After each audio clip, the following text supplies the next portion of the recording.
नमस्कार दोस्तों, विज्ञप्ति पीसीएस के यूट्यूब चैनल पर आप सभी का स्वागत है। कल हम लोगों ने पाषाण काल और ऐतिहासिक स्रोत की क्लास देख ली थी और आज वैदिक काल देखेंगे। तो ऐतिहासिक स्रोत जो आप लोगों ने अगर ना पढ़े हो तो जाके उस क्लास पे जरूर पढ़ लीजिए, क्योंकि वैदिक काल जो है ना ऐतिहासिक स्रोत से ही संबंधित है। ठीक, अब इसको देख लेते हैं। और उससे पहले हड़प्पा सभ्यता हम लोगों ने कंप्लीट कर ली थी। तीनों इंपॉर्टेंट क्लास आप लोगों की हो जाएंगी आज। अब वैदिक काल से क्वेश्चन पूछे जाते हैं और वैदिक काल से क्वेश्चन आता जरूर है, और हम लोग क्वेश्चन को समझ नहीं पाते हैं कि वो किस टाइप का पूछ रहा है ना। तो अब देखते हैं वैदिक काल। तो वैदिक काल को देखिए दो हिस्सों में बांटा हुआ है। कैसे? एक तो ऋग्वैदिक काल में और एक उत्तर वैदिक काल में। ऋग्वैदिक काल जो है आपका वो 1500 से 1000 ईसा पूर्व, और उत्तर वैदिक काल 1000 से 600 ईसा पूर्व है। अब इन दोनों काल को ही मिला के जो घटनाएं हो रही हैं उन्हीं को हम लोग कहते हैं वैदिक काल, और इसी में जो सभ्यता उपजी है उसको कहते हैं वैदिक सभ्यता, है ना। तो अब इतना समझ में आपको आ गया होगा। अब देखिए क्या बात होती है कि जो हड़प्पा सभ्यता थी, बोला जाता है ऐसा कि हड़प्पा सभ्यता को समाप्त करने किया था आर्यों ने ही किया था, ऐसा माना जाता है। लेकिन इसके कई साक्ष्य नहीं मिले, कोई भी कहीं पर भी लिखित तौर पे नहीं मिला। तो ये सिर्फ एक मतलब कह सकते हैं मानना ही है, ये लिखित तौर पे कहीं भी नहीं है। अब चलिए समझते हैं कि वैदिक क्या होता है। देखिए वैदिक सभ्यता किससे बनी है? वैदिक से। तो वैदिक का अर्थ यहाँ पर क्या होता है? वेद से, और वेद का अर्थ होता है ज्ञान से, है ना। और जो आर्य थे वो इसी वैदिक सभ्यता से संबंधित थे। आर्य का मतलब होता था श्रेष्ठ, उत्तम या उत्कृष्ट, ठीक है। और इनकी जो भाषा थी वो थी संस्कृत। और जो इस भाषा को नहीं बोल पाते थे, है ना, जो आर्य इस संस्कृत भाषा को नहीं बोलते थे, जो भी लोग होते थे, तो उनको बोल देते थे यहाँ पर अनार्य, ठीक है। तो ये चीज याद रखनी है। इनकी मुख्य भाषा क्या थी? संस्कृत। ऐसा क्वेश्चन में भी पूछा गया है। अब इनके जो मूल स्थान से संबंधित क्वेश्चन आते हैं तो वो देख लेते हैं कि मूल स्थान से संबंधित कैसे क्वेश्चन आते हैं। देखिए आप लोगों ने खूब सारे कमेंट्स किए हैं कल, इस बेस पे ये क्लास चल रही है। अगर कमेंट्स आप लोग बढ़ाते रहेंगे, आपको समझ में यदि चीजें आती हैं तो आप कमेंट्स जरूर करें, क्योंकि कमेंट्स नहीं करोगे तो क्लास वहीं रोक दी जाएगी। 55 दिन के प्रोग्राम से ये अलग क्लास है ना। आप कोशिश कर रहे हैं कि 55 दिन के साथ साथ ही ये सब चीजें हो जाए, जो भी चीजें हमारी बची हुई है। तो उस पर कमेंट्स आते रहते हैं कि एनवायरमेंट भी होनी चाहिए, इकोनॉमिक्स भी होनी चाहिए। तो जितनी भी चीजें हैं, जो भी आपकी कोशिश की जाएगी, कुछ भी चीज यहाँ पर छूटेगी नहीं। अब चलिए निवास स्थल से कैसे क्वेश्चन पूछे जाते हैं। तो देखिए बहुत से लोगों ने मनगढ़ंत कहानियां बनाई है कि यहाँ से आए हैं, वहां से आए हैं, लेकिन हम लोगों को क्या देखना है? जो क्वेश्चन में यहाँ पर पूछा जाता है। क्वेश्चन में क्या पूछा जाता है? देखिए मैक्स बुलर ने क्या कहा है कि ये मध्य एशिया से आए हैं आर्य लोग, ठीक है। और बाल गंगाधर तिलक ने इनको माना है कि ये उत्तरी ध्रुव से आए हैं, ठीक है। तो ये चीज याद हो जाएगी। फिर दयानंद सरस्वती ने कहा है कि ये तो पड़ोसी ही है, तिब्बत से ही आए हैं, है ना। और गार्डन चाइल्ड ने यहाँ पर क्या कहा है कि ये दक्षिणी रूस से आए हैं, ठीक है। अब देखिए सबसे ज्यादा जो माना जाता है आज के टाइम पे वो मैक्स बुलर का माना जाता है, और मैक्स बुलर का ही माना जाता है क्वेश्चन में। तो इसको मध्य एशिया से आप लोग मान सकते हैं कि आर्य जो है वो मैक्स बुलर का सबसे ज्यादा जो उनका मानना था कि मध्य एशिया से आए।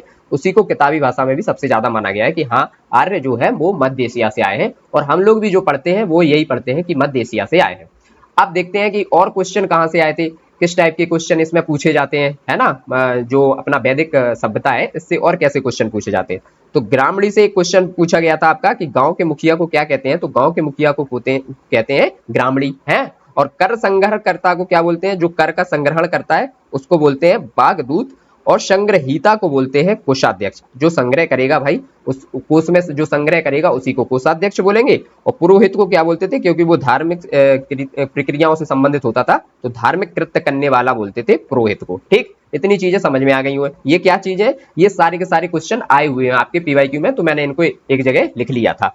अब चलिए हम लोग समझते हैं कि जो वैदिक काल को दो भागों में बांटा था, ऋग्वैदिक काल और उत्तर वैदिक काल। तो ऋग्वैदिक काल और उत्तर वैदिक काल की जो घटनाएं हुई हैं उनको मैं साथ साथ बताते चलूंगा, क्योंकि इससे बहुत अच्छी से आपको याद हो जाएगा और कंफ्यूजन कुछ भी नहीं होगी। क्योंकि ऋग्वैदिक काल और उत्तर वैदिक काल एक दूसरे से जुड़े हुए हैं, तभी उन दोनों को मिला के ही वैदिक सभ्यता बनी थी, है ना। तो अब देख लेते हैं चलिए क्या होता है यहाँ पर। ऋग्वैदिक काल जो है और उत्तर वैदिक काल है। देखिए ऋग्वेद हम लोगों ने 4 वेद पढ़े थे कल की क्लास में, है ना। अब मैंने ये आपसे एक बार ही कह दिया है, अब उस चीज को बार बार नहीं बोलूंगा। कि जिनने कल की क्लास नहीं की हो वो जाके कर ले, क्योंकि जो कल की क्लास थी उससे आज की क्लास कनेक्ट है ना। अब चलो देखते हैं। ऋग्वेद जो है ना, ऋग्वेद मिलेगा आपको ऋग्वैदिक काल में, और बाकी 3 वेद और थे जो यजुर्वेद, सामवेद और अथर्ववेद, ये उत्तर वैदिक काल में मिलेंगे, है ना। तो इतनी चीज आपको समझ में आ गई होगी। तो अब देखिए ऋग्वैदिक संहिता की जो रचना हुई है वो हुई है ऋग्वैदिक काल में, इतना याद हो गया होगा। और उत्तर वैदिक काल में क्या मिला है आपको? 3 और मिले हैं, ये यजुर्वेद, सामवेद और अथर्ववेद। इसके साथ साथ हम लोगों ने जो कल भी देखे थे ब्राह्मण ग्रंथ, उपनिषद और अरण्यक, ये भी कहां से मिले हैं? तो ये मिले हैं उत्तर वैदिक काल से। इतनी चीजें हमें याद हो गई होगी। ठीक, अब जो थी ये वैदिक जो सभ्यता थी और ऋग्वैदिक काल जो था वो क्या था, ग्रामीण सभ्यता थी और पशुपालन और कृषि को यहाँ पर बढ़ावा दिया जाता था। इंद्र, वरुण और मित्र और यहाँ के प्रमुख देवता थे, कहाँ के, ऋग्वैदिक काल के। ठीक, अब यहाँ पर देख लेते हैं क्या होता है। ये लौह प्रौद्योगिकी युग की शुरुआत भी मानी जाती है उत्तर वैदिक काल में, और आर्य संस्कृति का प्रसार सबसे ज्यादा इसी में होता है, क्योंकि देखिए जहां से लोहा आ गया, लोहा आएगा आपका, तो वहां से क्या होगा, आपके जो लोहे से बनने वाले हथियार भी बढ़ेंगे यहाँ से, तो आर्य संस्कृति जो धीरे धीरे है वो युद्धों के माध्यम से यहाँ से फैलना स्टार्ट हो जाएगी। ठीक, इतनी चीजें समझ में आई। अब देखते हैं आगे। ऋग्वैदिक काल में हमने क्या देखा, कुछ नहीं देखा ज्यादा, अभी ऋग्वेद देखा है कि ऋग्वेद क्या हुआ ऋग्वैदिक काल में, और बाकी जो 3 वेद थे वो कहाँ पे मिले हम लोगों को, उत्तर वैदिक काल में। कौन कौन से, यजुर्वेद, सामवेद और अथर्ववेद। ठीक है, उनके साथ साथ ब्राह्मण ग्रंथ जो कल पढ़े थे वो उपनिषद और आरण्यक, ये भी उत्तर वैदिक काल में मिले हैं। ठीक है, यहाँ की जो ऋग्वैदिक काल की सभ्यता थी वो कैसी थी, ग्रामीण सभ्यता थी, और उत्तर वैदिक काल की भी सभ्यता ग्रामीण ही थी, और पशुपालन और कृषि पर ये लोग बढ़ावा देते थे। अब चलिए भौगोलिक विस्तार को हम लोग समझते हैं कि भौगोलिक विस्तार कहां से कहां तक था। सबसे पहले देखेंगे इस साइड देखेंगे, तो फिर देख लेंगे ऋग्वैदिक का उत्तर वैदिक काल का भौगोलिक विस्तार, और यहाँ पर देखेंगे उत्तर वैदिक काल का भौगोलिक विस्तार। ठीक है, अब चलिए समझते हैं। ऋग्वेद में जो सप्त सैंधव की बात की गई है, सप्त सैंधव का उल्लेख मिलता है, तो ये जो सप्त सैंधव है वो क्या है, ऋग्वेद में इसका उल्लेख मिलता है क्योंकि इसका विस्तार उसी क्षेत्र के आसपास है। ठीक है, तो ये जो 7 नदियों का क्षेत्र है इनका ही विस्तार यहाँ पर हुआ है। कौन कौन सी वो 7 नदियां हैं, इनके नाम उस जमाने में अलग थे और अभी अलग हैं, तो वो जो नाम है वो पूछे जाते हैं एग्जाम में, है ना, तो वो नाम हम लोग और डिटेल्स में आगे देख लेंगे, लेकिन अभी ये समझ लेते हैं कि वो 7 नदियां कौन कौन सी थी। देखिए, तो सबसे पहले सबसे ऊपर से ही कर लेंगे। ठीक, कौन कौन सी नदियां थी, सबसे ऊपर थी हमारी सिंधु नदी। ठीक है, फिर कौन सी हो जाएगी आपकी झेलम नदी, फिर कौन सी थी, चिनाब नदी, फिर रावी नदी, फिर उसके नीचे व्यास नदी, फिर सतलज नदी। सिक्वेंस से लगा लीजिए तो 6 नदी तो यही हो गई। फिर उसके बाद एक नदी और जोड़ लीजिएगा, कौन सी, सरस्वती नदी। तो ये जो आपकी 7 नदियां थी इन्हीं को कहते थे सप्त सैंधव देश। ठीक, अब सतलज से जो यमुना तक का क्षेत्र था उससे क्वेश्चन पूछा जाता है आपका कि सतलज से यमुना तक के क्षेत्र को उत्तर वैदिक काल में क्या कहते हैं, तो ये कहते हैं ब्रह्मावर्त, है ना, ब्रह्मावर्त कहते थे, और यही था जो कि ऋग्वैदिक सभ्यता का केंद्र था। कौन सा, सतलज और यमुना वाला क्षेत्र। ठीक, इतना समझ में आ जाएगा आपको। और जब हम लोग इस साइड आएंगे तो फिर आपका जो केंद्र है ऋग्वैदिक सभ्यता का केंद्र तो यहाँ पर सतलज से यमुना का है, और जो उत्तर वैदिक काल में रहेगा वो अलग रहेगा, वो अभी देख लेंगे। ठीक, और जो गंगा और यमुना का दोआब रहेगा उसको कहते हैं हम लोग महर्षि देश। ठीक है, ये देख लिया। सर्वाधिक पवित्र नदी यहाँ पर किसको माना है, ये क्वेश्चन में पूछा गया है, सर्वाधिक पवित्र नदी किसको माना जाता है, तो हम लोगों को याद रखना है यहाँ पर सरस्वती सर्वाधिक पवित्र नदी है। और फिर पूछा जाता है कि सर्वाधिक महत्वपूर्ण नदी कौन सी है, तो महत्वपूर्ण नदी यहाँ पर कौन सी है, सिंधु नदी है। ठीक, इतना देख लिया। इसके बाद ऋग्वैदिक कालीन जो नदियां हैं उनके नाम देख लेते हैं। देखिए, सिंधु जो है उस समय सिंधु नाम था, अभी तो चलिए इंडस भी बोलते हैं सिंधु भी बोलते हैं, तो इसको तो याद रहेगा ही रहेगा, है ना। अब देखते हैं झेलम।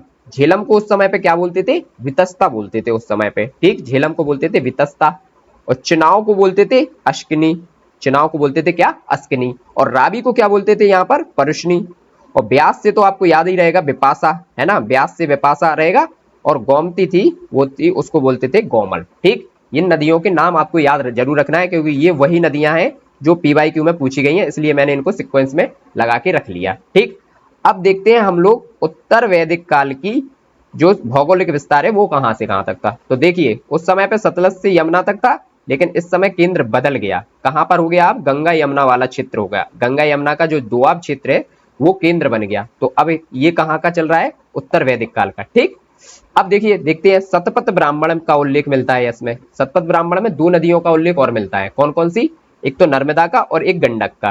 ठीक है, तो नर्मदा का उस समय का नाम जो था वैदिक काल में, नर्मदा को बोलते थे रेवा, और गंडक को क्या बोलते थे, इस समय बोलते थे शदा नीरा। ठीक, अब अंतिम दौर में ये लोग परिचित हो गए थे, इनके भौगोलिक विस्तार की बात हो रही है ना, तो इसमें देख लेंगे कि भाई अंतिम टाइम तक ये लोग और कौन कौन से क्षेत्रों से परिचित हो गए थे। तो 3 इसमें पॉइंट याद रख लीजिए, कौशल, विदेह और अंग, ये तीनों पूछे गए हैं क्वेश्चन में, इसलिए मैंने इनको रख लिया कि अंतिम दौर में और ऐसे कौन से नगर थे जिनसे जो कि वैदिक सभ्यता से वो संबंधित थे, तो वो थे कौशल, विदेह और अंग। ठीक, ये तीनों याद रखने हैं, कौशल, विदेह और अंग। ठीक, अब इतना याद रहेगा। अब देख लेते हैं हम लोग सामाजिक स्थिति कि भाई इस समय समाज की स्थिति क्या चल रही थी, है ना। अब ये तो देख लिया कि विस्तार कहां से कहां तक चल रहा था, लेकिन स्थितियां भी तो देखेंगे हम लोग। अब स्थिति से ही तो पता चलेगा कि उस समय क्या स्थिति थी और उससे आने वाले आगे वाले समय में क्या स्थिति रही होगी, है ना। चलिए देखते हैं। तो जो उत्तर वैदिक काल था और ऋग वैदिक काल था, इसमें सामाजिक स्थितियों में क्या अंतर है ये देखना है। तो सबसे पहले देखते हैं ऋग वैदिक काल। अब ऋग वैदिक काल में देखिए, ये समाज जो था ना, पितृसत्तात्मक समाज था, ठीक है। और मुखिया होता था जो परिवार का, उसको क्या कहते थे, यहाँ पर मुखिया को कहते थे कुलप, ठीक। ये याद रख लीजिए क्योंकि ये क्वेश्चन में पूछा गया है।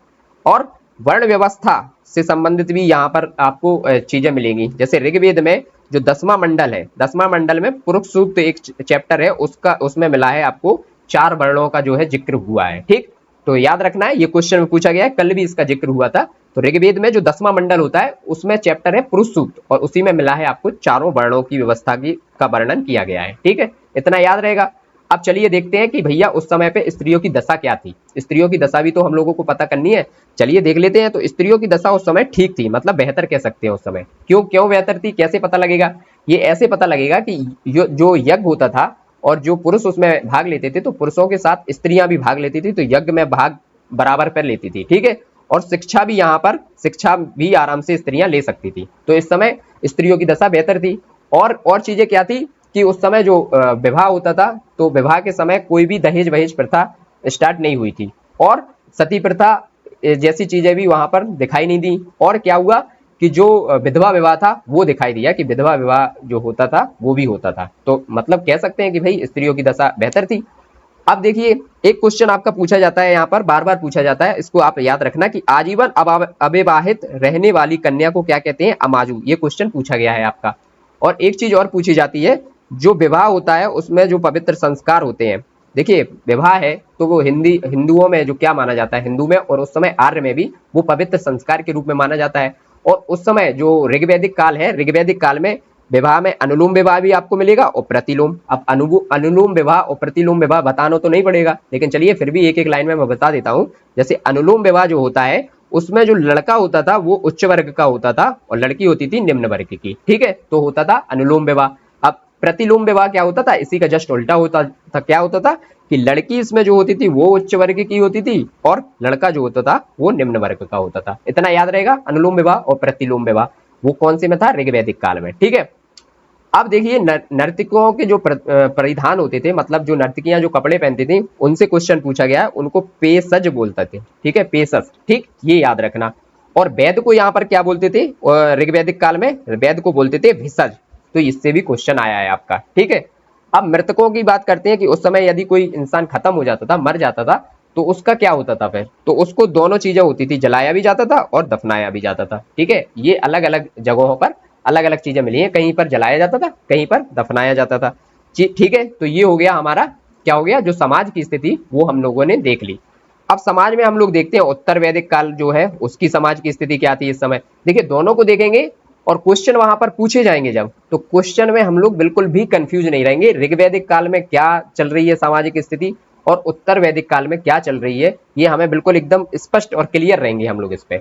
और देखिए, यहाँ पर अगर हम लोगों ने दूसरों से अगर 1 नंबर भी ज्यादा बढ़ा लिया या 2 नंबर भी ज्यादा बढ़ा लिए इस चैप्टर या इन दो तीन चैप्टर हुए इनके माध्यम से, तो 2-3 क्वेश्चन का मतलब हम लोग कितने आगे हो जाएंगे और सिलेक्शन से कितने नजदीक हो जाएंगे, है ना।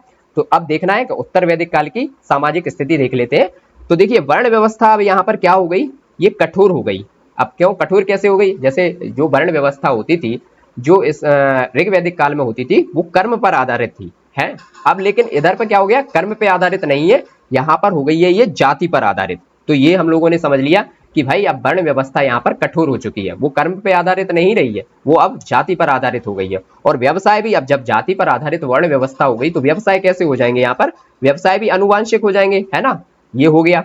अब यहां से क्या होगा, यज्ञ का जो महत्व है वो अत्यधिक बढ़ने लगेगा यहाँ पर, ठीक है। यज्ञ को बढ़ोतरी मिल रही है। और कर, देखिए कर किससे लिया जाता था? सिर्फ वैश्यों से और शूद्रों से। क्या था कर से? ब्राह्मण और क्षत्रिय दोनों जो वर्ण थे वो फ्री थे इससे, ठीक है। और वैश्यों को दोनों को कर देना होता था और शूद्रों को क्या होना था? तीनों को कर देना पड़ता था। मतलब ब्राह्मण को भी देता था वो, क्षत्रियों को भी देता था और वैश्यों को भी देता था। तो तीनों वर्णों को वो दे रहा है, तो चौथा तो भाई शूद्र तो एकदम ही खत्म हो जाता था, कर देते ही देते। अब देखिए यहाँ से क्या होता है। अभी हम लोगों ने स्त्रियों की बात की थी, तो अब देखते हैं कि स्त्रियों की दशा में यहाँ पर गिरावट आई। क्यों गिरावट आई भाई, कैसे गिरावट आई?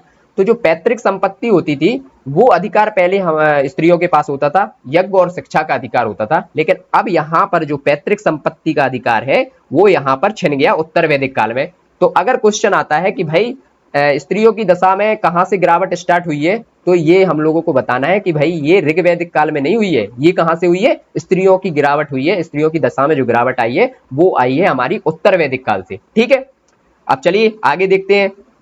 देखिए याज्ञवल्क जो स्मृति मिली हुई है इससे भी हमको पता लगता है, कल हम लोगों ने याज्ञवल्क स्मृतियां देखी थी, 3-4 स्मृतियां देखी थी, जो 36 स्मृति होती हैं उसमें से 3-4 हम लोगों ने कल देखी थी, और इसमें हम लोगों ने बात की थी याज्ञवल्क स्मृति देखी थी कि याज्ञवल्क ने इसकी रचना की थी, और जो मतलब जुआ था इसमें उसकी भी जो व्याख्या की गई थी वो भी की गई थी। तो इसमें एक और जो व्याख्या की गई है वो की गई है महिलाओं की संपत्ति को लेकर। महिलाओं की संपत्ति को लेकर क्या व्याख्या की गई है यहाँ पर कि दो वहां पर चीजें मिली हैं आपको, दो ग्रंथ मिले हैं, मिताक्षरा और दाएं भाग। ठीक है, मिताक्षरा की रचना किसने की है, विज्ञानेश्वर की। ये क्वेश्चन पूछा जा चुका है स्टेटमेंट के तौर में, तो आप इसको याद रखना, मिताक्षरा विज्ञानेश्वर से। और दाएं भाग जो होता था वो किए, उसकी रचना किसने की है, जीमूत वाहन ने। ये दोनों क्वेश्चन आपके पूछे गए हैं। ठीक है, तो इनमें क्या हुआ है, मिताक्षरा में बताया गया है कि भैया मिताक्षरा में जो बच्चे का जन्म होता था, मतलब लड़के का जन्म होता था, वो पिता की संपत्ति का अधिकार उसको मिल जाता था जन्म से ही। ठीक है, और दाएं भाग में बताया गया है कि जो लड़के का जन्म होता था उसको पिता की संपत्ति का जो अधिकार मिलता था वो मिलता था पिता की मृत्यु के बाद। तो दोनों में मतलब लड़कों की बात हुई है, लड़कियों की तो कहीं पे बात ही नहीं हुई है। तो यहाँ पर महिलाओं की दशा में गिरावट आई है। ठीक है, चलिए आगे बढ़ते हैं। अब यहाँ तक चीजें आपको समझ में आ गई होगी, है ना। अब आगे बढ़ते हैं और आगे देखते हैं गोत्र व्यवस्था। गोत्र व्यवस्था यहाँ से स्टार्ट हुई। क्या हुआ, गोत्र व्यवस्था कैसे स्टार्ट हुई, देखिए जहां पे गाय आपकी एक साथ बनती थी उन लोगों की, आर्यों की, तो उसको उन्होंने कह दिया गोत्र, है ना। वहीं से स्टार्टिंग हुई गोत्र की, फिर वो आज तक हमारा चला आ रहा है। हम लोगों से भी पूछा जाता है कि आपका गोत्र क्या है ना। तो ये चीजें कहां से आई थी, ये आपको उत्तर वैदिक काल से स्टार्ट हुई थी। ठीक, अब कल हम लोगों ने पढ़ा था एक जाबालोपनिषद, है ना। जाबालोपनिषद में क्या हुआ था, चारों आश्रमों की स्थापना वहां पे हुई थी, और वहां पे हम लोगों ने ये पढ़ा था। तो कल की क्लास आप लोगों को देखनी ही पड़ेगी क्योंकि बहुत सी चीजें वहां पर समझा दी गई थी। ठीक, अब देखते हैं 16 संस्कार। 16 संस्कार में से एक संस्कार की कल बात की गई थी, अंत्येष्टि की, है ना। लेकिन 16 संस्कार जो स्टार्ट होते हैं वो गर्भ से ही स्टार्ट हो जाते हैं, गर्भ से, फिर विवाह भी इसमें आता है, फिर अंत्येष्टि तो लास्ट है। तो ये 16 संस्कार की भी बात कहां पर होगी, तो वो होगी उत्तर वैदिक काल में। ठीक, और जो विवाह थे तो ऋग्वैदिक काल में हम लोगों ने देखे थे कि विवाह 2 प्रकार के थे, लेकिन उत्तर वैदिक काल में विवाहों का प्रकार बदल गया है और ये हो गए 8 प्रकार के विवाह। ठीक है, अब 8 प्रकार के विवाह हम लोगों को पढ़ने की जरूरत नहीं है, इतना ही याद रख लीजिए कि 8 प्रकार के विवाह यहाँ पर हो गए। तो ये हो गया हमारा क्या, जो था समाज वाला एरिया वो हो गया। तो समाज पढ़ लिया हम लोगों ने, और इससे पहले हम लोगों ने देख लिया था भौगोलिक विस्तार। तो ठीक है, अब समाज में हम लोगों ने ज्यादा चीजें तो देखी नहीं है। क्या देखा है समाज में, समाज में देखा है कि भाई ऋग्वैदिक काल पितृसत्तात्मक समाज था, है ना। वर्ण व्यवस्था यहाँ पर मिलती थी, और 10वें मंडल में 4 वर्णों को हम लोगों ने देखा है ऋग्वेद के 10वें मंडल में, और स्त्रियों की दशा बेहतर थी, और आजीवन अविवाहित महिला को, रहने वाली कन्या को क्या कहते थे, अमाजु कहते थे। और विवाह एक पवित्र संस्कार थे, तो विवाह के 2 प्रकार देखे थे, कौन से, अनुलोम विवाह, प्रतिलोम विवाह, है ना। और वेद को क्या कहते थे यहाँ पर, भेषज, और मृतकों को दोनों तरह से दफनाया भी जाता था और जलाया भी जाता था। ये चीजें हमने देख ली। अब चलिए इसका भी रिवीजन कर लेते हैं कि भाई उत्तर वैदिक काल में समाज में क्या था। तो यहाँ पर वर्ण व्यवस्था कठोर हो गई थी, कर्म पर आधारित ना होकर अब जाति पर आधारित होने लगी थी, है ना, इतना देखा। फिर व्यवसाय देखा था कि अब यहाँ से व्यवसाय क्या होने लगा है, आनुवांशिक होने लगा है, इतनी चीज समझ में आ गई। फिर इसके बाद देखा है कि जो उत्तर वैदिक काल में था, यज्ञ का महत्व बहुत अधिक बढ़ने लगा है। ठीक है, और कर में क्या है, वैश्यों और शूद्रों से कर बहुत ज्यादा वसूला जाता था। तीनों वर्णों को, दोनों वर्णों को देना पड़ता था, वैश्यों को मतलब किसको, ब्राह्मण और क्षत्रिय को, और शूद्रों को देना पड़ता था, तीनों को। और स्त्रियों की दशा में यहाँ पर गिरावट आई, क्यों आई, पैतृक अधिकार संपत्ति जो थे, संपत्ति के अधिकार वो यहाँ से छिन गए। ठीक है, और याज्ञवल्क्य की स्मृति में मिताक्षरा और दाएं भाग में देखा गया कि यहाँ पे भी पुत्रों की बात हुई, पुत्रियों की कोई बात नहीं हुई। अब यहाँ से गोत्र की भी शुरुआत हो गई है, गोत्र व्यवस्था आ गई है, चारों आश्रमों की यहाँ पर भी बात की गई है, 16 संस्कार की बात की गई है, और विवाह के प्रकार कितने मिले हैं यहाँ पर, 8। इतनी चीजें हम लोगों ने देख ली। अब देखते हैं राजनीतिक स्थिति क्या हुई है दोनों टाइम पे, है ना। तो राजनीतिक स्थिति पहले देखते हैं ऋग्वैदिक काल की, और फिर देख लेंगे हम लोग उत्तर वैदिक काल की। ठीक, चलिए ऋग्वैदिक काल में क्या थी राजनीतिक स्थिति देखते हैं। कबीलाई व्यवस्था यहाँ पर थी। सबसे पहले हम लोगों को देखना है यहाँ पर क्या था, कबीलाई व्यवस्था थी। ठीक है, कबीले बने हुए थे, छोटे छोटे कबीलों में सब बटा हुआ था, है ना। और कबीले के राजा को यहाँ पर क्या कहते थे, ये क्वेश्चन पूछा गया है आपसे, तो ये याद रखना, गोप कहते हैं। कबीले के राजा को क्या कहते हैं, गोप। ठीक। और एक क्वेश्चन पूछा गया था आपका 2013 में यूपीपीसीएस में ही, कि आर्यों के पंचजन से क्वेश्चन आया था कि आर्यों का पंचजन की शुरुआत कहां से हुई, तो ये हुई है ऋग्वैदिक काल से। पंचजन देख लेते हैं कि कौन कौन से थे। देखिए, अनुध और द्रहु, पुरु, तुर्वश और यदु। देखिए याद कैसे करेंगे, देखिए अनु याद कर लीजिए आप लोग, अनु याद हो जाएगा आपको आराम से, है ना। तो यदु, यदु भी याद हो जाएगा, ये दो हो गए। फिर इसके बाद कर लीजिए द्रुहु, पुरु और तुर्वश, ये पांचों याद रखना, क्योंकि क्वेश्चन में ऐसे पूछा गया था। क्वेश्चन मुझे अच्छे से याद है, मैं पीवाईक्यू देख रहा था कि मतलब 4 दिए हुए थे ऑप्शन में, 3 दिए थे इनमें से पंचजन में से, और एक कुछ अलग दे दिया था, कर्कश टाइप का कोई ऑप्शन था, है ना, तो वो गलत था। और पूछा था कि इनमें से कौन पंचजन में नहीं आता। ठीक है, तो आपको पांचों के पांचों याद होने चाहिए। कैसे याद होंगे, सबसे पहला है अनु, और एक यदु, फिर कर लिया द्रुहु, पुरु और तुर्वश, तीनों अब पांचों याद रहेंगे। चलिए आगे बढ़ते हैं। यहाँ पर देखिए, राजतंत्रात्मक प्रणाली थी ऋग्वैदिक काल में, और गणतंत्र प्रणाली भी थी, ये दोनों मिली हैं। ठीक है, और यहाँ पर देखिए ये चीज आप लोग देख लीजिए, ये इससे क्वेश्चन बहुत पूछे जाते हैं। देखिए कुल था, कुल के ऊपर मिलेगा आपको ग्राम, ग्राम के ऊपर था विस, विस के ऊपर था जन, और जन के ऊपर था राष्ट्र। ठीक है, इतनी चीजें याद रहेंगी आपको। कुल, कुल के ऊपर फिर क्या था, ग्राम। पहले कुल, भाई कुल का मतलब हो गया यहाँ पर परिवार से ही, और ग्राम तो आप लोग समझते हो गांव, है ना। फिर ग्राम के ऊपर होता था विस, विस ग्राम से बड़ा होता था। ठीक है, तो विस हो गया। फिर विस से ऊपर होता था आपका जन, और जन से ऊपर होता था राष्ट्र। तो जो कुल का जो मुखिया होता था उसको क्या कहते थे यहाँ पर, कुलप। और जो ग्राम का मुख्य होता था, वो मुख्य अधिकारी क्या होता था, ग्रामणी। और विस का जो अधिकारी होता था वो उसको बोलते थे विस्पति, और जन के अधिकारी को बोलते थे जनपति, और राष्ट्र का तो राजा होता ही था। ठीक है, ये चीज याद रहेगी आपको। अब देख लेते हैं, यहाँ पर एक युद्ध की आपको चर्चा मिलेगी, दशराज युद्ध। दशराज युद्ध के बारे में कैसे क्वेश्चन पूछता है कि भैया दशराज युद्ध कहां पर हुआ था, तो क्वेश्चन पूछता है कि दशराज युद्ध कहां पे हुआ था, तो आपको बताना है रावी। लेकिन ऑप्शन में दिया रहेगा परशुनी, तो याद रखना, क्योंकि रावी नदी को क्या कहते हैं, परशुनी, ये तो हम लोगों को पता ही है, आप देख ही लिया है ये तो हमने, कि रावी नदी को ही परशुनी कहते हैं। अब दशराज युद्ध की कहानी बताता हूँ, कैसे इसको दशराज युद्ध कहा गया। देखिए, जब आर्य आए तो इंडिया में 10 छोटे छोटे राजाओं ने मिलके, है ना, बाद में जब वो ज्यादा विस्तार अपना करने लगे, तो 10 छोटे छोटे राजाओं ने मिलके आर्यों से मुकाबला किया। ठीक है, अब आर्यों से मुकाबला किया तो उनका एक बटालियन का मुखिया कौन थे, भरत, है ना। भरत ने इन 10 को हरा दिया, हरा दिया, और इसी को पढ़ा गया, इस यही युद्ध जो हुआ इसी को कहा गया दशराज युद्ध। और भरत के नाम पर ही फिर इसके नाम पर आगे इसका नाम पड़ा है भारतवर्ष, जिसमें हम लोग रहते हैं, ये इन्हीं भरत के नाम पे था, जो कि आर्य थे। ठीक है, इतनी चीजें समझ में आ गई। अब जनतांत्रिक संस्थाओं की बात करते हैं, जो कि क्वेश्चन यहाँ से पूछा ही गया है, और आगे भी पूछा जा सकता है, बिल्कुल इंपॉर्टेंट चीजें हैं। देखिए, सभा, समिति और विदव, इन तीनों की बात हुई है, कहां पर हुई है, ऋग्वैदिक काल में। ठीक है, क्योंकि हम लोग ऋग्वैदिक काल ही पढ़ रहे हैं अभी, तो ऋग्वैदिक काल में हुई है। सभा क्या थी, श्रेष्ठ वर्ग की जो सब होती थी, ये थी सभा। और समिति, ये थी सामान्य वर्ग, इसमें जो है भाग लेता था। और विदव में क्या था, दोनों लेते थे और महिलाएं भी लेती थी। देखिए, जो ऋग्वैदिक काल में सभा थी, इसमें महिलाएं भी भाग लेती थी। ठीक है, तो कह सकते हैं जो सभा और समिति थी, इसमें स्त्रियां भी भाग लेती थी। तो स्त्रियों की दशा तो यहाँ पर ठीक थी, हम लोगों ने पढ़ी है पहले ही, सामाजिक स्थिति में देख चुके हैं। तो सभा और समिति जो थी उसमें स्त्रियां भी भाग लेती थी। और विदव में क्या होता था, श्रेष्ठ वर्ग, निम्न वर्ग, और ये दोनों भी ले सकते थे, और महिलाएं भाग ले सकती थी। तो ये तीनों चीजें हम लोगों को याद रखना। अब क्या था, यहाँ पर सभा और समिति की बात होती है, तो सभा और समिति की जो बात हुई है वो उसको क्या कहते हैं, प्रजापति की 2 पुत्रियां भी कहते हैं सभा और समिति को।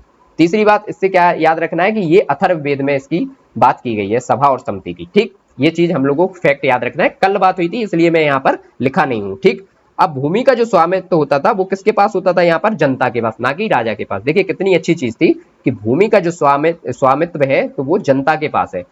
तो जब जो जनता के पास है, तो एक फिर यहाँ पर कर लगाया गया बलि। बलि कर जो होता था वो प्रजा स्वेच्छा से अपने राजा को देती थी। तो प्रजा जो है स्वेच्छा से अपने राजा को देती थी, कौन सा कर होता था, वो बलि। ये क्वेश्चन में पूछा गया है कि बलि कर ऐसा कौन सा कर था जो कि प्रजा राजा को स्वेच्छा से देती थी, तो वो था बलि। और ये कब देती थी, तो ये देती थी ऋग्वैदिक काल में। ठीक है, इतनी चीजें हम लोगों को याद हो गई। अब देखिए, भूमि का स्वामित्व कहां पर है, जनता में, और बलि यहाँ पर प्रजा द्वारा स्वेच्छा से राजा को कर दिया जाता था।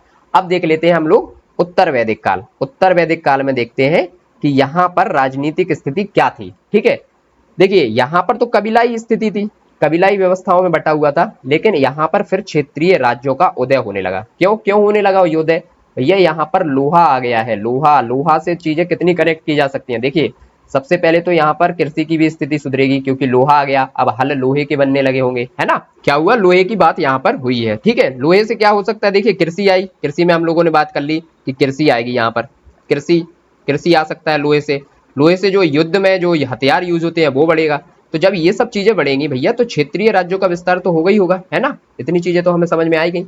अब देखते हैं राजा की जो देवीय उत्पत्ति का सिद्धांत यहाँ पर लागू होगा। राजा अपने आप को अब महान मानने लगेगा, है ना। यहाँ से देखिए अभी वहां पे नहीं था, ऋग्वैदिक काल में राजा की ऐसी कोई भी बात नहीं हुई कि वो अपने आप को बहुत महान मान रहा हो, लेकिन उत्तर वैदिक काल में राजा अपने देवीय उत्पत्ति का सिद्धांत लागू कर देगा। उसमें मतलब देवीय उत्पत्ति सिद्धांत का मतलब है राजा अपने आप को सर्वोच्च मानना स्टार्ट करेगा अब, ठीक है, धीरे धीरे।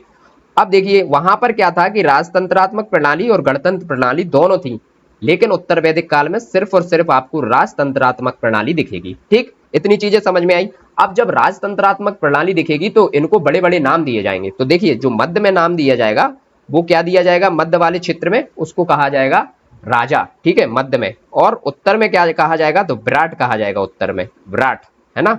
और ये जो पूरब में है, जैसे बिहार में सम्राट अशोक थे तो वहीं से वो नाम आया था, तो सम्राट कहा जाता था पूरब में, है ना। और दक्षिण में क्या कहा जाता, भोज। दक्षिण का मतलब वो दक्षिण नहीं ले लेना, साउथ में मत चले जाना, जो कि आर्य वाला दक्षिण था। तो मतलब ये था हमारा यहाँ तक, नर्मदा तक, है ना। तो इसमें कहते थे, क्या कहते थे, भोज। जैसे राजा भोज कहा जाता था ना भोपाल में, है ना। तो इससे याद रख लेना, दक्षिण में क्या कहते थे, भोज कहते थे। और पश्चिम में क्या कहते थे, स्वराट, ठीक। इतनी चीजें आप लोगों को याद रहेंगी, ये चीज याद रखना। ये क्वेश्चन पूछा गया है इसलिए मैंने यहाँ पर ये चित्र बना दिया। मध्य में क्या कहेंगे, राजा। पूर्व में क्या कहेंगे, सम्राट। और उत्तर में क्या कहेंगे, विराट। और पश्चिम में क्या कहेंगे, स्वराट। और दक्षिण में क्या कहेंगे, भोज कहेंगे, ठीक है। इतनी चीजें आपको याद हो गई होंगी। अब चलिए देख लेते हैं, जो इनके पद अधिकारी होते थे उनको यहाँ पर क्या कहा जाता था, रत्नी कहा जाता था। इससे क्वेश्चन पूछा गया है, तो इनको क्या कहा जाता था, रत्नी। अब राजसूय की यज्ञ की यहाँ पर बात हुई थी, वहां पे क्या हुई थी, दशराज युद्ध की बात हुई थी, वो हमने देख लिया था डिटेल्स में। अब यहाँ पे बात हुई है राजसूय यज्ञ की बात। तो राजसूय यज्ञ क्या कब होता था, ये राज्य अभिषेक के समय होता था, और इसमें अपना जो है दिखाते थे जलवा, है ना, जलवा एक तरीके से दिखाते थे। तो आपने मूवी देखी होगी बाहुबली, बाहुबली में जब बाहुबली जब शपथ लेता है, महेंद्र बाहुबली, तो उस समय क्या होता है, वो राजसूय यज्ञ तो था, है ना। जब पूरी सेना, पूरा मतलब पूरा जो है आपका साम्राज्य जितना होता था उसके लोग आके खड़े हो जाते थे, तो वो होता था राजसूय यज्ञ और राज्य अभिषेक के समय, ठीक। इतनी चीज याद हो गई। तो फिर चलिए अब राजसूय यज्ञ की बात हुई है तो दो यज्ञ की बात यहीं पर और कर लेते हैं। एक होता था वाजपेय यज्ञ, है ना। वाजपेय यज्ञ क्या होता था, इसमें अपना शक्ति प्रदर्शन करते थे राजा लोग, है ना। शक्ति प्रदर्शन, शक्ति प्रदर्शन कैसे, मान लीजिए कि भैया अभी कहीं पे बात हो जाए कि कहीं दंगा होने वाले हैं, या मान लीजिए कुछ शक हो गया, अभी भारत गवर्नमेंट को, जो भारतीय सरकार हमारी है उसको शक हो गया, तो वो क्या करती है, पैरामिलिट्री भेज देती है एकदम से। तो मतलब 100 ट्रक एक साथ पैरामिलिट्री अगर पहुंच जाए कहीं, तो क्या होगा, वो सिर्फ वो क्या होगा, शक्ति प्रदर्शन होगा, ना कि उनको गोली तो चलानी है नहीं, सिर्फ जाके खड़ा होना है कि भाई हमारे पास सेना है बहुत सारी, है ना। तो वाजपेयी यज्ञ जो होता था वो अपनी शक्ति दिखाने के लिए होता था, कि शक्ति प्रदर्शन होता था कि दूसरी कबीले को या फिर दूसरे क्षेत्र को, क्योंकि यहाँ से तो देखिए क्या होने लगा है कि ये क्षेत्रीय राज्यों का उदय होने लगा, तो दूसरे क्षेत्र के राज्यों को पता चल जाए कि हमारे पास बहुत सारा बल है, बहुत सारी सेना है, तो इसलिए होते थे वाजपेयी यज्ञ, ठीक। तो हम लोगों ने यहाँ पे देख लिया, एक तो देख लिया राजसूय यज्ञ, एक होता था वाजपेयी यज्ञ। एक यज्ञ और यहाँ से होने लगा, वो था अश्वमेघ यज्ञ, है ना, अश्वमेघ यज्ञ। अश्वमेघ यज्ञ क्या होता था, अब भाई मान लीजिए किसी को लड़ाई ही सूझ रही है, उसके दिमाग में लड़ाई ही लड़ाई चल रही है ना। तो वो क्या करता था, इसमें अपने घोड़े को छोड़ देता था और घोड़े के पीछे पीछे पूरी सेना तैयार होकर चलती थी, ठीक है। अब घोड़ा जहां जहां जाएगा, जिस जिस क्षेत्र में, वो क्षेत्र उसका होता चला जाएगा, और जिसने भी इस घोड़े को रोक दिया वहीं पे वहां क्या हो जाता था, युद्ध हो जाता था। तो इसको कहते थे अश्वमेध यज्ञ।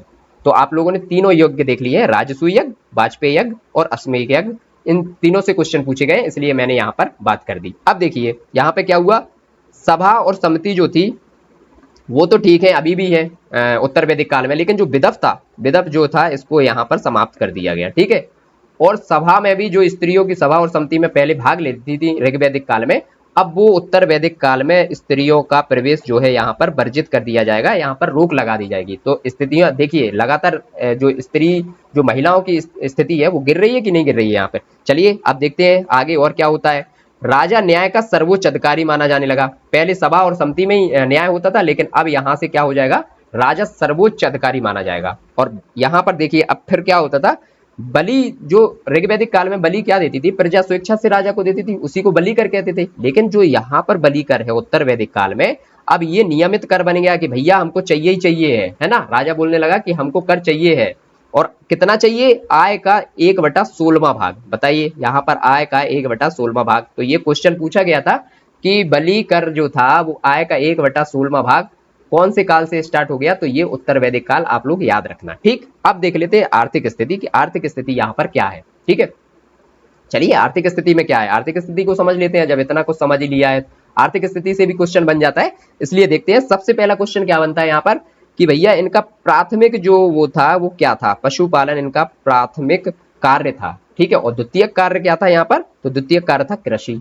तो ये याद रखना, ऋग्वैदिक काल में प्राथमिक कार्य क्या रहेगा आपका, पशुपालन, और द्वितीय कार्य क्या रहेगा, कृषि। लेकिन जो उत्तर वैदिक काल में हो जाएगा तो कृषि यहाँ पर प्राथमिक कार्य हो जाएगा आपका। ये चीज हम लोगों को याद रखनी है। ठीक है, अब चलिए और क्वेश्चन देख लेते हैं। ऋग्वैदिक काल में गाय को लेकर क्या क्वेश्चन बने हैं, तो ऋग्वैदिक काल में गाय को पवित्र पशु माना जाता था। सबसे ज्यादा पवित्र पशु किसको माना जाता था, गाय को। और इसको क्या कहा जाता था, अगन्या, अगन्या कहा जाता था। ये एग्जाम में पूछा गया है, PYQ में भी दिया है। अगन्या का मतलब क्या पूछा था, अगन्या का अर्थ पूछा था यहाँ पर। तो इसका मतलब होता है ना मारे जाने योग्य पशु, उसको कहते थे गाय को। ठीक है, चलिए अब आती है बात यहीं पर कि पुत्री को यहीं पर कहते थे दुहिता। दुहिता का मतलब क्या होता था यहाँ पर कि पुत्रियां ही यहाँ पर गाय का दूध निकालती थी, तो इनको दोहती थी, मतलब है ना, दूध निकालने को दोहना बोलते हैं ना, दोहती थी। तो पुत्री को भी वहीं से नाम दे दिया गया दुहिता। तो ये भी अब याद रहेगा आपको, PYQ में ये भी पूछा गया है। चलिए देख लेते हैं घोड़ा। घोड़ा यहाँ पर क्या था, अति उपयोगी पशु था। देखिए सबसे पवित्र पशु गाय था, लेकिन घोड़ा जो था वो अति उपयोगी पशु था ऋग्वैदिक काल से ही, ये चीज याद रखना। ठीक, अब ऋग्वैदिक काल में जो चतुर्थ मंडल है उसमें कृषि संबंधी कार्य का वर्णन किया गया है। तो ये क्वेश्चन आपका पूछा गया है कि कौन से मंडल में कृषि संबंधी कार्य का वर्णन किया गया है, तो ये किया गया है आपका ऋग्वैदिक काल में। ठीक है, अब देख लेते हैं, एक ही अनाज की बात हुई है यहाँ पर ऋग्वैदिक काल में, सिर्फ एक ही अनाज की बात हुई है। कौन से अनाज की बात हुई है, यव की, यव। तो यव को क्या, कौन सा अनाज हो गया, ये तो समझ में नहीं आया यव से, तो जौ बोला जाता था यव को। ठीक, आप समझ, अब याद रहेगा। अब चलिए ठीक है, अयस का यहाँ पर आपको उल्लेख मिलेगा। अयस मतलब क्या कहते थे, तांबा को या कांसे को अयस बोलते थे। और देखिए अभी भी ऋग्वैदिक काल चल रहा है, लेकिन अभी लोहा नहीं आया, ध्यान रखना इसको, ऋग्वैदिक काल में लोहा नहीं आया। ठीक, ये चीज याद रहेगी। इतना ही हम लोगों ने देखा है। अब चलिए देख लेते हैं जो आर्थिक स्थिति जो उत्तर वैदिक काल में क्या थी। तो हम लोगों ने देख लिया कि प्रथम जो यहाँ पर था चीजें वो थी कृषि, कृषि को प्रथम कार्य के रूप में देखा गया। अब यहाँ पर मृदभांड मिलना स्टार्ट हुए हैं, कहाँ पर, उत्तर वैदिक काल से। ऋग्वैदिक काल में मृदभांड कहीं भी नहीं मिले, लेकिन उत्तर वैदिक काल से मृदभांड सामने आए। मृदभांड क्या होते थे, एक मटके टाइप, मटके के आकार के होते थे, ऐसे होते थे। ठीक है, मृदभांड, ठीक, बड़े बड़े मृदभांड होते थे। तो कैसे कैसे मृदभांड, कौन कौन प्रकार के मिले, देखिए काले मिले, लाल मिले, काले और लाल दोनों मिले, और चित्रित मिले। तो देखिए मृदभांडों पर जैसे सादा है और काले रंग का है तो काला मृदभांड हो गया। ठीक है, लाल रंग का है तो लाल मृदभांड हो गया। और यहाँ पर दोनों प्रकार का ऐसे कलर वाइज किया गया, तो ये हो गया काला और लाल दोनों हो गए। फिर चित्र बना दिए गए फूल पत्ती टाइप के, है ना, या देवताओं की मूर्तियां बनाने लगी, तो ये हो गए चित्रित धूसर मृदभांड। तो ये 4 प्रकार के मृदभांडों की बात हुई है, तो ये भी आप लोग याद रखना। अब देखिए श्याम अयस्क के रूप में आया, यहाँ पर क्या आया, लोहा। लोहा, तो अब लगा देना लोहा, उत्तर वैदिक, जैसे ही लोहा आए तो उत्तर वैदिक काल लगा देना। ठीक है, उत्तर वैदिक काल में लोहा आया। और लोहा को कृष्ण श्याम अयस भी कहते हैं, और क्या कहते हैं, एक नाम और इसका कृष्ण अयस। ठीक है, अब कहां से इसके साक्ष्य मिले हैं, सबसे पहले तो यहाँ अतरंजी खेड़ा जो उत्तर प्रदेश में ही है, वहां पर एक तो कृषि उपकरण मिले हैं अतरंजी खेड़ा में, और भट्टियां मिली हैं, बड़ी बड़ी भट्टियां मिली हैं लोहे को गलाने वाली। तो वहां से इसके साक्ष्य मिलना स्टार्ट हो गए थे। तो उत्तर वैदिक काल से हम लोग लोहा लगा लेंगे। और भी चीजें मिली है, जैसे सोना भी उस समय आ गया था, टिन आ गया, चांदी आ गया, तांबा आ गया, सीसा भी आ गया। ठीक है, तो ये चीजें हमने देख ली। अब देखते हैं, यहाँ पर समुद्र का ज्ञान भी हो चुका था आर्यों को। ठीक है, तो वो उत्तर वैदिक काल ही लगा देना, उत्तर वैदिक काल से क्या हो गया, समुद्र का ज्ञान भी हो गया। और अभी भी देखिए सिक्कों का जो नियमित प्रचलन है यहाँ पर नहीं है, ना तो ऋग्वैदिक काल में है, ना ही उत्तर वैदिक काल में। ये चीजें आप लोगों को याद रहेंगी। अब हम लोगों ने क्या क्या देख लिया, देखिए सबसे पहले देखा था हम लोगों ने कि इसकी जो भौगोलिक स्थिति है वो कहां से कहां तक है, भौगोलिक विस्तार देखा। उसके बाद हमने देख लिया था यहाँ पर सामाजिक स्थिति क्या रही है ना, ऋग्वैदिक काल और उत्तर वैदिक काल में, तो सामाजिक स्थिति देख ली थी। फिर उसके बाद राजनीतिक स्थिति देख ली है कि भैया राजनीतिक काल ऋग्वैदिक काल में क्या रही है, और उत्तर वैदिक काल में क्या रही है। फिर इसके बाद देखा था आर्थिक स्थिति, तो आर्थिक स्थिति हम लोगों ने उत्तर वैदिक काल की भी देख ली और ऋग वैदिक काल की भी देख ली। अब चलिए आगे और कौन से पॉइंट बचे हैं ये हम लोग देख लेते हैं। तो अब बची हुई है धार्मिक स्थिति, कि धार्मिक स्थिति में कैसे क्वेश्चन पूछे जाते हैं आपसे। देखिए तो सबसे पहला क्वेश्चन पूछा जाता है धार्मिक स्थिति में कि ये मान लीजिए ऋग्वैदिक काल हो गया और ये उत्तर वैदिक काल हो गया। तो ऋग्वैदिक काल में पूछा गया है कि सबसे महत्वपूर्ण देवता इस समय कौन से थे। तो सबसे महत्वपूर्ण देवता यहाँ पर कौन थे, इंद्र थे। और दूसरे नंबर पे कौन थे, अग्नि, है ना। और तीसरे नंबर पे थे वरुण। ठीक है, ये याद रहेगा फर्स्ट, सेकंड और थर्ड पे। अब पूछा है कि इंद्र का कितनी बार उल्लेख मिला है, तो इंद्र के 250 सूक्त मिले हैं, उनका उल्लेख मिला है यहाँ पर, है ना। और अग्नि के कितने 200 सूक्त मिले हैं और 200 बार उल्लेख इनका यहाँ पर मिला हुआ है ना। और वरुण के 30 सूक्त। और वरुण को क्या कहा जाता था, तो ऋतस्य गोपा कहा जाता था। ये चीज आपको याद रहेगी, ठीक है, ये आप लोगों को याद रख लेना। अब देखिए और इससे कौन से क्वेश्चन पूछे गए, तो गायत्री मंत्र से क्वेश्चन पूछा गया था, कल भी हम लोगों ने इसका जिक्र किया था। तो सविता बोलते हैं ना गायत्री को। और तीसरे मंडल में जो ऋग्वेद में जो तीसरा मंडल है उसमें इसको मनुस्मृति का जो तीसरा मंडल है ना उसमें इसकी चर्चा की गई है, तो गायत्री। ठीक, अब सोम की बात हुई है तो 9वें मंडल में सोम को क्या माना जाता, पेय पदार्थ माना जाता था और 9वें मंडल में इनका जिक्र मिला है। ये क्वेश्चन आपका आया हुआ है। सरस्वती नदी को देवी के रूप में पूजा जाता था। तो देखिए जैसे सरस्वती को क्या देवी लिख दीजिए आप, देवी, और नदी भी लिख दीजिए नदी। तो देवी तमा लगा दीजिए यहाँ पर और नदी तमा। तो ये दोनों नाम भी इन्हीं के थे, सरस्वती नदी के, देवी तमा और नदी तमा। ठीक है, ये याद रहेगी। फिर जंगल की देवी को क्या कहा गया, देखिए जो जंगल होता है उसका पर्यायवाची क्या होता है यहाँ पर, अरण्य, है ना। अरण्य इसका पर्यायवाची होता है। तो जंगल की देवी को इन्होंने क्या कहा है, अरण्यानी। ठीक, अब ये याद रहेगा। अब देख लेते हैं हम लोग भैया धार्मिक स्थिति में उत्तर वैदिक काल की धार्मिक स्थिति। तो देखिए अब यहाँ पर इंद्र नहीं, प्रजापति जो है ना यहाँ पर सर्वोच्च देवता के रूप में आए। कब आए, उत्तर वैदिक काल में। सृजन के देवता इनको कहा जाता था। ठीक, फिर सेकंड नंबर पे कौन से आए आपके, रुद्र, मतलब पशुओं के देवता। थर्ड नंबर पे विष्णु को पूजा गया और लोगों का पालक इनको कहा गया। ठीक है, और पुनर्जन्म का सिद्धांत भी यहाँ से आया है, पुनर्जन्म के सिद्धांत की भी बात की गई है उत्तर वैदिक काल में। ठीक है, इतनी याद रहेगा। और महाकाव्य तो हम लोगों ने कल डिटेल्स में देख लिए थे, कौन कौन से 2 महाकाव्य मिले हैं उत्तर वैदिक काल में, महाभारत और रामायण, इनकी कल चर्चा हो चुकी थी। अब देखिए देख लेते हैं प्रमुख दर्शन। प्रमुख दर्शन से कैसे क्वेश्चन पूछे जाते हैं, ये कल थोड़ा सा पार्ट बचा हुआ था, मैंने कहा था कि आगे क्लास में बताऊंगा। तो देखिए सबसे पहले क्वेश्चन पूछा था योग से, योग पतंजलि के, तो ये तो याद ही रहेगा भैया, पतंजलि बाबा से हमें याद ही रहता है योग का उनका, है ना। और शंख क्या रहता है, कपल। देखिए जैसे आपने कभी शंख बजाया होगा, है ना, शंख तो बजाते ही हैं सभी लोगों ने, एक आध बार तो कभी कभी बजाया ही होगा। तो जब शंख आप बजाते हो तो आप कांप जाते हो, है ना, ज्यादा लंबे समय तक बजाते हो। तो यहाँ से ऐसे याद रख लेना, शंख से क्या हो जाएगा, शंख, और कांप जाते हो तो इससे हो जाएगा कपिल। अब ये याद रहेगा। चलिए योग याद हो गया, शंख भी याद हो गया। अब न्याय करना है तो गौतम, भाई न्याय तो गौतम से ही लगा दीजिए आप। चलिए वो गौतम अलग थे लेकिन इनको गौतम बुद्ध से ही लगा सकते हैं। ठीक, और वैशेषिक हो गया कणाद। वैसे हम लोग मानते हैं कि कण कण विशेष है ना, कण कण के क्या है, विशेष है। तो देख लीजिए कैसे हो जाएगा ये याद, कण कण विशेष से हो जाएगा वैशेषिक और कण कण से हो जाएगा कणाद। ठीक, ये याद रहेगा। 4 ये हो गए। फिर उसके बाद है उत्तर मीमांसा। तो उत्तर मीमांसा क्या है, उत्तर मीमांसा को बोल रहा है बादरायण, है ना, बादरायण। अब उत्तर मीमांसा, उत्तर कहाँ पे होता है, ऊंचाई पे होता है ना। तो ऊंचाई पे क्या होते हैं, बादल पाए जाते हैं कि नहीं वहां पर, तो हो जाएगा उत्तर मीमांसा, बादल से याद रख लेना, बादरायण। और पूर्व मीमांसा, पूर्व में सबसे पूर्व में क्या मिलता है, तो हमें मिलता है जापान, है ना। तो जो पूर्व मीमांसा रहेगी वो रहेगी जैमिनी की, जापान से लगा लेना जैमिनी, और पूर्व से तो हो जाएगा पूर्व मीमांसा। ठीक है, अब ये हो गया याद। अब बताइए इसमें कोई दिक्कत हुई, हम लोगों ने बहुत अच्छे से एक एक चीज जो कि पीवाईक्यू में पूछी गई है आपकी, वो सारी चीजें सिस्टमेटिक वे से लगा के और कर ली है, और इससे क्वेश्चन आना तय है। और अगर क्वेश्चन अगर आ गया तो आप लोग अब इसको गलत मत करना। तो ये वैदिक काल जो है आज हम लोगों ने कंप्लीट कर लिया। अब 3 क्लास और आएंगी आपकी, वो भी कब आएंगे, जब कमेंट्स और लाइक लगातार आते रहेंगे। 3 क्लास आएंगी आपकी, कौन कौन सी, बौद्ध और जैन, और उसके बाद मौर्य मौर्योत्तर और गुप्त गुप्तोत्तर। 3 क्लास में आपका जो है प्राचीन इतिहास पूरा हो जाएगा। उसके बाद फिर जो है मध्य इतिहास स्टार्ट करेंगे। चलिए तो आज की क्लास को यहीं पर समाप्त करते हैं, ठीक है।